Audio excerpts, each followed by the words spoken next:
अस्सलाम वालेकुम दोस्तों, मेरा नाम है अली उमर सलाम दाऊद और आप देख रहे हैं इस वक्त क्रिकेट अवर अली शो को। कैसे देखना तो है दोस्तों आप दोस्तों बात करने जा रहे हैं, बात करेंगे जी आज आपके साथ के T20 का हो गया इख्तिताम। अब आ गई है बारी ओडीआई की और पाकिस्तान और अगर आप बात कर लें तो साउथ अफ्रीका के दरमियान कल खेला जाना है पहला ओडीआई। फैसलाबाद में शेड्यूल है, टिकटें मुकम्मल तौर पर बिक चुकी हैं और हाउसफुल जो है वो आपको फैसलाबाद में भी देखने को मिलेगा। बाबर आजम का ऑरा शायद जो है वो आपको वहां भी जो है वो देखने को मिले।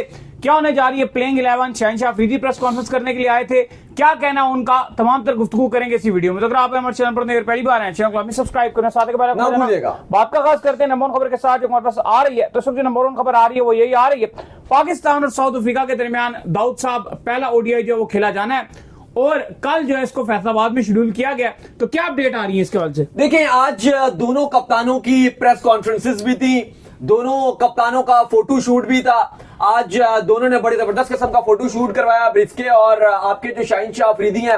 फिर हमने देखा कि प्रेस कॉन्फ्रेंसेस भी थी। इसके अलावा जो पाकिस्तान टीम की प्रैक्टिस थी और साउथ अफ्रीका की इकबाल स्टेडियम में, वो दोनों जारी रही। लेकिन अली साहब, कल बहुत ही हिस्टोरिक मोमेंट होने जा रहा है क्योंकि फैसलाबाद का इकबाल स्टेडियम बहुत टाइम के बाद इंटरनेशनल क्रिकेट होस्ट करने जा रहा है। ना सिर्फ इंटरनेशनल क्रिकेट बल्कि दो बड़ी टीम्स हैं, पाकिस्तान के साथ साउथ अफ्रीका जो एक बड़ी टीम है, पाकिस्तान उसके साथ खेलेगा। बहुत ही शानदार और रिच क्रिकेट हिस्ट्री रही है इस इकबाल स्टेडियम की।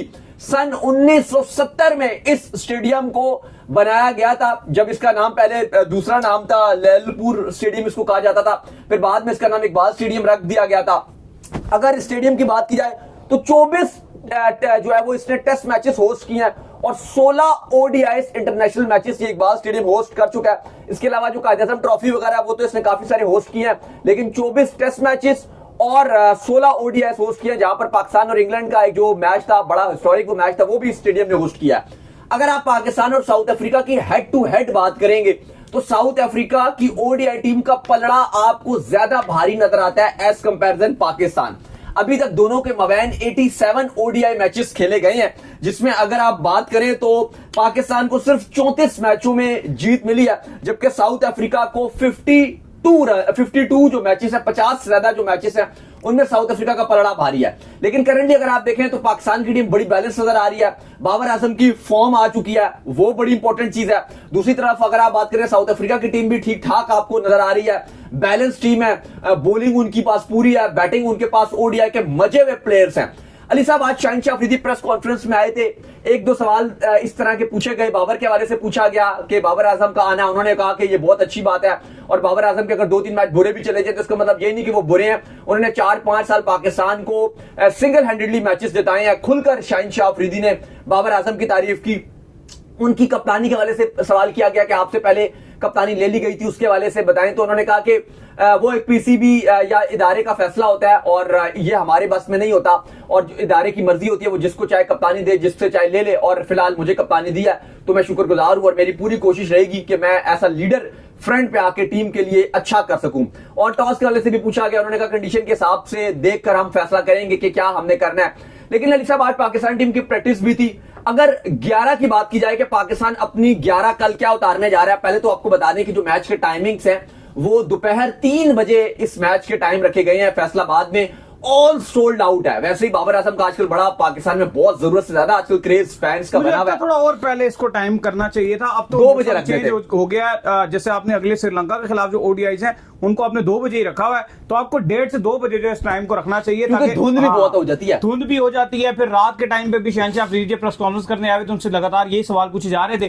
टॉस के हवाले से तो उन्होंने यही बताया कि यार वहां पर तो बड़ा ड्यू पड़ रहा था लाहौर में, तो अब हम यहाँ पर देखेंगे जाकर के ड्यू का क्या हिसाब किताब है, फिर हम चीजों को देखेंगे यार बॉल वाकई, क्योंकि हमने देखा ना कि नाइट जो भी मैच हो रहा है पंजाब साइड पे, स्पेशली फैसलाबाद पंजाब में ही आता है, रात के टाइम पर ड्यू। मुझे लगता है टॉस जीत के टीम स्ट्रेट अवे बॉलिंग के लिए जाएंगे। मुझे लगता है कि स्ट्रेट अवे जो भी टॉस जीतेगा वो बॉलिंग करेगा, क्योंकि चेस करना आसान है फैसलाबाद में, क्योंकि धुंध भी ज्यादा है, सर्दी का भी मौसम आ रहा है, फायदा मिलता है। रात को धुंध भी बहुत ज्यादा होगी। और रात सब एक चीज और है फैसलाबाद के स्टेडियम में जो मैंने देखा है, अभी डोमेस्टिक भी हमारा होता रहा या पीछे जो भी टूर्नामेंट फैसलाबाद में होते रहे, उसमें मसला ये एक और चीज आ जाता है कि अंडर द लाइट्स उसकी पिच को अलग ही बिहेव करती है। हाँ। उसकी wicket under the lights batsman लेकिन वो गर्मियां आती, लेकिन वो गर्मियां आती, देखते हैं कैसे बिहेव करेगी, विकेट बहुत मुश्किल हो जाती है रात को। उस टाइम ड्यू नहीं था वो, बिल्कुल आप ठीक बात कर रहे हैं। वो जो आपका नेशनल कप हुआ था उसकी वो वाली अभी भी हुआ था एक डोमेस्टिक टूर्नामेंट, लेकिन बड़ी मुश्किल हुई। हाँ, वो आप बात ठीक कर रहे हैं कि वहां पे जब फास्ट बॉलर को बहुत हेल्प मिल रहा था, पेसर्स के लिए बड़ी अच्छी कंडीशंस थी।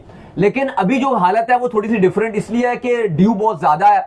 अब देखते हैं, लेकिन मुझे लगता है कि टीम्स जो टॉस जीतेंगी वो शायद बॉलिंग के लिए जाएंगी, क्योंकि देखो अच्छा वो भी जो आप बात कर रहे हो, हाँ वो मैं भी उस पर भी आऊं, उसमें भी क्या था, सिर्फ 10 ओवर गुजारने होते थे।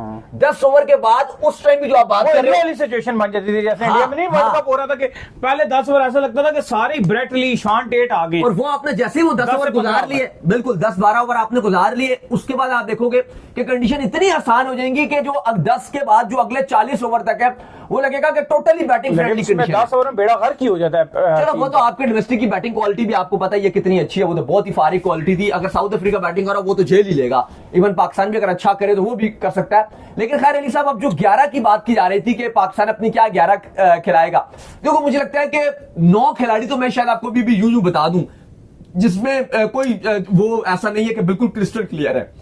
1 से 2 मुझे स्लॉट लगते हैं कि जिसपे सवालिया निशान बड़ा होगा। स्पेशली मुझे लगता है एक स्लॉट ज्यादा है, जो बॉलर का एक स्लॉट है, जिस पर टीम मैनेजमेंट ने फैसला करना है कि हमने किसको खिलाना है। अब उस स्पॉट के लिए भी आगे जाके बात करते हैं, जैसे वसीम जूनियर हैं, हारिस रऊफ हैं या फहीम अशरफ हैं, क्योंकि वसीम जूनियर के हवाले से काफी चल रहा था कि वो लगातार बेंच पे बैठे हुए हैं, एशिया कप में भी, उससे पहले ट्राई सीरीज में भी लगातार वो बेंच पे बैठे हुए हैं, फहीम अशरफ खेल रहे हैं, तो एक प्लेयर मॉरली तौर पे डाउन भी हो जाता है। तो फिर कुछ जराए ने बताया कि उनके साथ कम्युनिकेट किया गया टीम मैनेजमेंट की तरफ से, और उनको बताया गया है कि आप हमारे T20 में बैकअप हो फहीम अशरफ के, लेकिन आप हमारे ओडीआई में हम आपको पूरा मौका भी देंगे, और ओडीआई में हम आप पर इन्वेस्ट भी करना चाहते हैं, आपको पूरा चांस देना चाहते हैं। तो ये कहा गया था। तो अब देखते हैं कि अब ये होगा या ये बस उस टाइम उनको पूरा पारा करने के लिए बात की गई थी। क्या वसीम जूनियर को 11 में मौका मिलेगा? उसकी एक और वजह यह भी है कि हारिस रऊफ भी आपके पास बैठे हुए हैं, फिर आपके पास फहीम अशरफ को भी आप चांस देना चाहोगे। अब आप देखो, आप प्लेइंग 11 अगर आप बनाते हो, एक तो आपके फखर जमान वापस आ गए हैं, तो फखर जमान की वापसी हो रही है, बड़ा शानदार रिकॉर्ड है ओडीआई का। ऑलरेडी आपके जो कोच माइक हैसन है, उन्होंने बताया था कि हमने फखर को T20 से सिर्फ इसलिए ड्रॉप किया था कि वो जाकर डोमेस्टिक में जाएं और ओडीआई की तैयारी कर सके, क्योंकि वो ओडीआई उन्होंने बहुत टाइम से नहीं खेला, हमने इसलिए उनको T20 से आराम करवाया था। तो अब फखर जमान वापसी आ रहे हैं, ओपनर 2 ही हैं आपके पूरे स्क्वाड में, तो वो आपके स्ट्रेट अवे दोनों ओपनर आ जाएंगे। एक है आपके फखर जमान और दूसरे हैं साइम अयूब। साइम अयूब की भी अगर आप बात करो, ओडीआई इसमें बड़ी शानदार उनकी परफॉर्मेंसेज रही थी ओडीआई फॉर्मेट में। चैंपियंस ट्रॉफी से पहले उसमें तो अनफिट होकर बाहर हो गए थे, लेकिन साउथ अफ्रीका, ऑस्ट्रेलिया, जिम्बाब्वे कमाल किस्म की उन्होंने परफॉर्मेंसेज दिखाई थी, अपने कैरियर को पीक पे लेकर गए थे इन 3 सीरीज में। तो फखर जमान के साथ साइम अयूब आपके ओडीआई के ओपनर। अब्दुल्ला शफीक को ड्रॉप कर दिया गया, इमामुल हक को भी अब साइड लाइन कर दिया गया।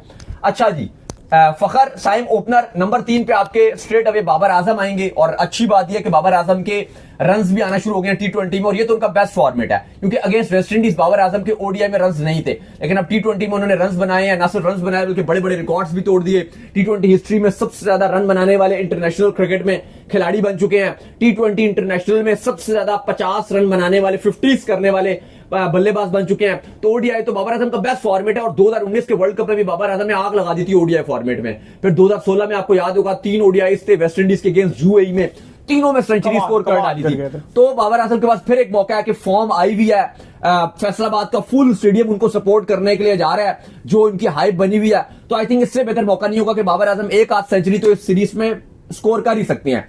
नंबर 3 पे आपके बाबर आजम आ गए। नंबर 4 पे आपके हार्ट ब्रोकन रिजवान होंगे, क्योंकि रिसेंटली उनकी कप्तानी भी गई है, सेंट्रल कॉन्ट्रैक्ट का भी मामला खराब चल रहा है, वहां पर भी उन्होंने साइन नहीं किए हुए। उन्होंने पीसीबी को बोला है जी मुझे कुछ चीजें आप क्लियर करें। पीसीबी ने भी बैकअप के तौर पे हसीबुल्लाह को भी साथ रखा हुआ है उनके साथ स्क्वाड में, लेकिन मोहम्मद रिजवान आपके नंबर 4 पे आएंगे। नंबर 5 पे आपके सलमान अली आगा आएंगे। वैसे अनाउंस तो नहीं किया गया, लेकिन ये अज्यूम किया जा रहा है और ये कहा जा रहा है कि जो आपके सलमान अली आगा हैं वो इस टीम में, ओडीआई टीम में वाइस कप्तान है। आपके शाहीन शाह अफरीदी को कप्तानी दी गई है, और इस टीम के जो वाइस कप्तान है वो सलमान अली आगा हैं। तो नंबर 5 पे आपके फिर सलमान अली आगा आ जाएंगे, जो T20 में आपकी कप्तानी करते हैं। नंबर 5 पे आपके आगा आ गए। नंबर 6 पे अब है मुकाबला, 2 लोगों का ही मुकाबला है, एक हसन नवाज है और एक हुसैन तल्लत है। मुझे लगता है कि टीम मैनेजमेंट हसन नवाज के साथ जाएगी, क्योंकि ओडीआई में जब उनको मौका भी मिला तो उन्होंने बेहतरी परफॉर्मेंस दिखाई है। हुसैन तल्लत को शायद अभी चांस ना दिया जाए, क्योंकि हसन नवाज थोड़ा इंपैक्टफुल भी रहते हैं ना, और वो रोल भी ऐसा है कि आप हार्ड हिटिंग का रोल है, तो मुझे लगता है तो हार्ड हिटर लेके जाओगे। हाँ, तो मुझे लगता है कि नंबर 6 पे आप हसन नवाज को रखोगे। 7 पे मुझे लग रहा है कि मोहम्मद नवाज ही हैं और वो उनके साथ ही आप जाओगे। ऑलरेडी आप वेस्ट इंडीज पे भी चांस दे रहे थे क्योंकि विकेट्स कोशिश की जा रही है टीम की तरफ से। जो आपकी टीम मैनेजमेंट थी उन्होंने पिच कुरेटर्स को कहा था कि आप थोड़ा सा स्पिन साइड में बनाएं क्योंकि साउथ अफ्रीका की टीम भी बहुत अच्छी है। तो नवाज को ये रखेंगे नंबर 7 पे। बैटिंग भी उनकी अच्छी है, बड़ा अच्छा T20 में एक यूटिलिटी प्लेयर उन्होंने रोल अदा किया था। कैचेस भी बड़े अच्छे पकड़ रहे थे, बॉलिंग भी कर रहे थे, बैटिंग में भी जब उनको रोल मिलता है तो वो करके दिखाते रहे हमें एशिया कप में भी। तो नंबर 7 पे आपके मोहम्मद नवाज हो गए। मुझे लगता है कि यहां तक चीजें बड़ी क्लियर है। अब आपके जो अगले 4 स्लॉट्स हैं उनमें एक तो आपके कप्तान शहनशाह अफरीदी आ गए, मुझे लगता है बहुत क्लियर है वो आपके कप्तान हो गए। एक मुझे लगता है कि बहुत क्लियर है आपके नसीम शाह जो आपके सेकंड बॉलर हैं, जो आप इनको ओडीआई में खिलाओगे, वो बड़ा क्लियर है। अब ना 2 स्लॉट्स हैं, एक है आपके स्पिनर की, उसमें भी कोई तरह खास मुकाबला नहीं है, इब्रार और फैसल अकरम है। मैं पर्सनली मेरी ख्वाहिश है कि आप फैसल अकरम को खिलाओ। उसने आपके डोमेस्टिक में बहुत परफॉर्मेंसेस दिखाई हैं, आपकी फर्स्ट क्लास में उसने शानदार परफॉर्मेंसेस दिखाई हैं। फिर आपने उसको शाइन के साथ ऑस्ट्रेलिया भेजा, ऑस्ट्रेलिया में उसने आग लगा के रख दी और मुझे लगता है कि बहुत पाकिस्तान का फ्यूचर ब्राइट है इस लड़के का। पाकिस्तान की वाइड बॉल में तो ये बहुत कारनामे अंजाम दे सकता है, ओडीआईएस में भी और T20 में भी। मैं समझता हूं फैसल अकरम को चांस देना चाहिए। इब्रार अच्छे खिलाड़ी हैं, उनको हमने चांसेस भी दिए गए, लेकिन हमें और भी तो कोई स्पिनर जो है वो लाना है, और भी तो हमने किसी को लेकिन डेवलप करना है। एक प्रॉपर बॉलर है जो आपका ये फैसल अकरम है, इसका अगर इसको आप खिलाओगे ये आगे बहुत कुछ करके दिखा सकता है। लेकिन मुझे लगता है कि शायद फैसला करम कोई चांस दे, लेकिन शुरू में इनकी पहली चॉइस जो है वो इब्रार मुझे लगती है कि होगी, क्योंकि एक ही स्पिनर इन्होंने खिलाना है तो ये एक्सपीरियंस के साथ जाना पसंद करेंगे और इब्रार को ये पहली चॉइस में रखेंगे। कोई बुराई नहीं है इब्रार में, लेकिन मैं चाहता हूं कि जैसे आपने उस्मान तारिक को आपने खिलाया, उन्होंने अच्छी परफॉर्मेंस दिखाई, उनको आप आगे वर्ल्ड कप में वो आपके लिए बहुत बेहतर चॉइस हो सकते हैं, तो आप फैसल करम के साथ जाएं। लेकिन अब मुझे लगता है कि टीम मैनेजमेंट की जो पहली चॉइस है वो इब्रार है, शायद आगे जो फैसल करम को चांस भी दे दें। अब इसके बाद अली साहब जो एक आपकी स्लॉट है, जो एक आपका 11वीं स्लॉट है, यानी कि आप चलो बैटिंग ऑर्डर तो आप कोई भी रख लोगे, लेकिन जो आपका 11वां प्लेयर है, मुझे लगता है इसके ऊपर टीम मैनेजमेंट ने अभी तक सही फैसला नहीं किया गया, क्योंकि जो 3 चॉइस है इस टाइम आपके पास एक स्लॉट के लिए। पहली चॉइस राणा फहीम है, T20 में आपने उनको एक बार भी ड्रॉप नहीं किया और ठीक ठाक परफॉर्मेंस दिखाई, उन्होंने बुरा नहीं किया, कभी कभार जब मौका मिला बैटिंग भी करके दिखा दी, बॉलिंग में उन्होंने बेहतर करके दिखा दिया, फील्डर भी अच्छे हैं फहीम अशरफ। लेकिन अब आपके पास दूसरी जो चॉइस है वसीम जूनियर, वो बॉलिंग में ज्यादा अच्छा करते हैं, उनके पास रिवर्स स्विंग भी अच्छा होता है, डेथ ओवर्स में एक्यूरेसी भी अच्छी है, एक प्रॉपर आपको बॉलर ज्यादा नजर आती हैं। जूनियर की पहले तो अगर आप देखो आज से 5 साल पहले 4 साल पहले तो डोमेस्टिक में बैटिंग भी उनकी बहुत अच्छी थी, लेकिन अब वो बैटिंग में भी इतना लेट आती है, तो बैटिंग में फहीम अशरफ आपको ज्यादा इंपैक्ट देते हैं, और अगर आप बॉलिंग में देखो तो जूनियर आपको ज्यादा इंपैक्ट दे सकते हैं ओडीआई फॉर्मेट के हिसाब से। तो और आपने ऑलरेडी जूनियर को कहा भी था कि हम आपको इतना बेंच किया, लेकिन हम आपको अब चांस देंगे, तो एक वो आपके पास ऑप्शन है। और एक आपके पास है हारिस रऊफ का। हारिस रऊफ का ये चीज है कि हारिस रऊफ को अगर आप खिलाओगे तो थोड़ा सा बैटिंग में कॉम्प्रोमाइज हो सकता है, लेकिन वो आप हटा दो, वो हम नहीं मानते कि बैटिंग कोई जूनियर या फहीम भी करके दे देंगे। लेकिन ओडीआई में हारिस रऊफ भी को इतना ज्यादा आपके लिए इंपैक्टफुल रोल अदा कर नहीं रहे। बहुत टाइम से अगर आप देखो तो हारिस रऊफ का कोई इतना रोल रहा नहीं है ओडीआई फॉर्मेट में। लेकिन हाँ, आप शाहीन भी हैं, शाहीन बड़ा लाइक करते हैं हारिस रऊफ को, तो क्या उनकी बात मानी जाएगी तो हारिस रऊफ को रखा जाएगा। लेकिन ये एक स्लॉट है, मुझे लगता है कि वसीम जूनियर को इसमें मौका मिलना चाहिए, क्योंकि आपने उनको बहुत बेंच में बिठाया हुआ है। तो ये मुझे लगता है कि अगर वसीम जूनियर को चांस दे दें, हाँ फहीम अशरफ का चांस बहुत ज्यादा है, क्योंकि फहीम ने अभी T20 सीरीज में भी बेहतर परफॉर्मेंस दिखाई है, लेकिन वो एक आपका स्लॉट है जिस पर आपकी डिबेट रह सकती है। तो फिर जल्दी से पढ़ के बताते हैं कि जो पाकिस्तान की कल 11 पॉसिबल तौर पर against south Africa first ODI खेलेगी। फखर जमान के साथ साइम अयूब ओपन करेंगे, नंबर 3 पे बाबर आजम आएंगे, नंबर 4 पे मोहम्मद रिजवान, नंबर 5 पे आपके सलमान अली आगा, नंबर 6 पे हसन नवाज, नंबर 7 पे मोहम्मद नवाज, 8 पे आपके जूनियर या फिर आपके फहीम अशरफ में से एक आ जाएंगे, 9 पे शहनशाह अफरीदी, 10 पे आपके नसीम शाह और 11 पे आपके आ जाएंगे स्पिनर इब्रार या फैसल अकरम में से। बिल्कुल जी, ये प्लेइंग 11 कल खेलती हुई हमें दिख रही है। तो चलिए उम्मीद करते हैं आज हमारा शो आपका पसंद आया। वीडियो को लाइक कीजिए, हमारे चैनल को सब्सक्राइब कीजिए, साथ लगे बेल आइकन को बजाइए। एक और काम कर लीजिए, वो ये कर लीजिए, इंस्टाग्राम पर जाइए, इनको फॉलो कीजिए, इंस्टाग्राम पे मुझे फॉलो कर लीजिए, वहां पे मैं मौजूद हूं, दाऊद क्रिकेट के इंस्टाग्राम पे। सवाल हो तो भेजिएगा और इनको भी फॉलो कीजिए, मुझे फॉलो कीजिए। मैं ऑफिशियल के नाम से लिंक डिस्क्रिप्शन में मौजूद है। आप सुनते हैं नेक्स्ट वीडियो में, ख्याल रखिएगा, अल्लाह हाफिज।